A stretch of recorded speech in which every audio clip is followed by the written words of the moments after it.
রাস্তা দিয়ে যাচ্ছি, আমার দিকে তাকিয়ে আছে। আজকে আমরা এখানে বসেছি, অসংখ্য মানুষ আছে এখানে যারা আমার দিকে তাকাচ্ছে। এখানে কোনো কতটুকু, এতটুকু নাকি এত বড়, এটা চাওয়ার কোনো ব্যাপারই না। আমরা যেভাবে আছি, যার যেভাবেই স্বাচ্ছন্দ্য, সেটাতেই আমরা থাকতে চাই এখানে। দর্শক, আপনারা তো শুনলেন ওই মহিলাটি কি বলতেছে। মহিলাটি বলতেছে যে যে আমার যা ইচ্ছা আমি তা পরবো, প্রয়োজনে আমি অর্ধ উলঙ্গ হয়ে রাস্তা দিয়ে হাঁটবো। কেন আমার দিকে একজন পুরুষ তাকাবে? কেন আমাকে নিয়ে মন্তব্য করবে? আমি তো বলিনি আমার দিকে তাকাও। ওই মহিলাটি এই কথাটি বলতেছে, আর বলতেছে যে আমার দিকে তাকাবে কেন? যদি তাকায় তার তো অপরাধ, তার তো শাস্তি হওয়া দরকার। কি শাস্তি? বাংলাদেশে তো এই আইন তৈরি হয়েছে। কি আইন? আইনটি হলো যে একজন মহিলা যদি রাস্তা দিয়ে যায় সাজুগুজু করে, আর যদি ওই মহিলার দিকে কেউ খারাপ নজরে তাকায়, তাহলে কি হবে? এই পুরুষের 6 মাসের কারাদণ্ড দেওয়া হবে। তো আমি বলতেছি কি ভাই, এই আইন পুরুষের ঠ্যাঙ্গ মানবে না। কেন মানবে না? আপনি যদি বিড়ালের নাকের সামনে দিয়ে শুটকি রাখেন, আর যদি বলেন হে বিড়াল তুমি যদি শুটকি খাও, তাহলে তোমাকে 50টা বেত দেওয়া হবে।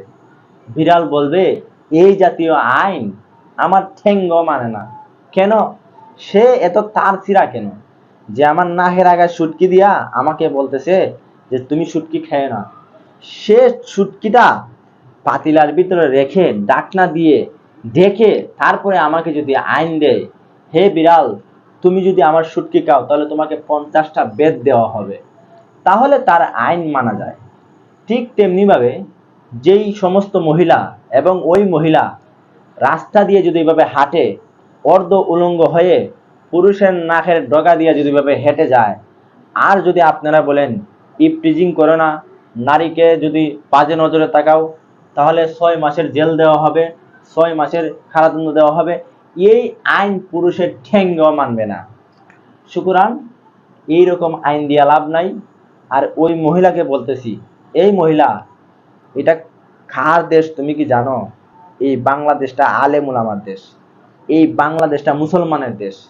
এই বাংলাদেশ সকাল হয় আল্লাহু আকবারের মাধ্যমে। বাংলাদেশের মানুষ আল্লাহু আকবারের মাধ্যমে, কৃষক শ্রমিকরা, মাঝি মাল্লারা মাঠে কাজ করতে যায়। যেই দেশে আল্লাহু আকবারের মাধ্যমে সন্ধ্যা হয়, সূর্য ডুবে, সেই দেশে দাঁড়িয়ে তুমি চাইতেছো কি আমেরিকার আইন পালন করবে? তুমি চাইতেছো রাশিয়ার আইন এই দেশে বাস্তবায়িত করবে? এই মুসলমান থাকতে কখনো এরকম হবে না। তোমাকে জুতা পিটিয়ে বাংলাদেশ থেকে বিদায় করে দেওয়া হবে। দর্শক, এই সমস্ত মহিলাদেরকে তাকাবে দূরের কথা, আমি চাই এই সমস্ত মহিলাদেরকে দর্শন করা দরকার। কারণ এই পোশাক নিয়ে যদি কারো সামনে দেওয়া যায়, অবশ্যই মানুষের নজর যাবে এই মহিলাদের বলতেছে। কারণ পুরুষকে আল্লাহ বানিয়েছেন জন্মগত মহিলার দিকে আকর্ষণ হবে। পীর হোক, এমপি হোক, মন্ত্রী হোক, আলেম হোক, যাই হোক না কেন, মহিলার প্রতি আকর্ষণ আছে। একজন মহিলাকে যদি দেখে এইভাবে অর্ধ উলঙ্গ হয়ে যাচ্ছে, যে কোনো পুরুষ তাকাতে বাধ্য হবে। কারণ এটা আকর্ষণ।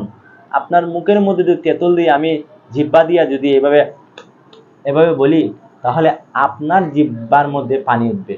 কার উঠবে না?